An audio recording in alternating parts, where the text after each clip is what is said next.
রোহান পাল। আমার ছেলের বয়স 4 বছর। আমার ছেলে সেন্টারে গিয়ে অরুণাদির কাছে পড়াশোনা করে। সেন্টারে প্রতিদিন যায় আনন্দপাটে। ওখানে গিয়ে অভ্যাস তৈরি হচ্ছে। ওখানে যেতে প্রচণ্ড ভালোবাসে। ওখানে পড়াশোনা খেলার মাধ্যমে পড়াশোনা শেখায়। সেন্টারে গিয়ে রোহানের বৌদ্ধিক মানসিক বিকাশ হচ্ছে। Good morning. নমস্কার, আমার নাম অরুণাদি ঘোষ। আমি টুমরোজ ফাউন্ডেশনের সাথে দীর্ঘদিন যুক্ত। বর্তমানে আমি রাজনগর ব্লকে গুরকাটা ও মহিষাগ্রাম সেন্টারের একজন কমিউনিটি টিচার। গুরকাটা সেন্টারে আমার মোট 27টি বাচ্চা আছে।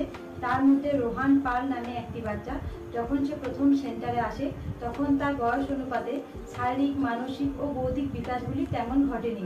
তারপর তার বাড়ি গিয়ে তার বাবা মাকে বুঝিয়ে রোজ সেন্টারে নিয়ে এসে এবং পড়ার ছলে খেলার ছলে শিখিয়ে তার এখন বিকাশগুলো অনেকটা উন্নতি ঘটেছে।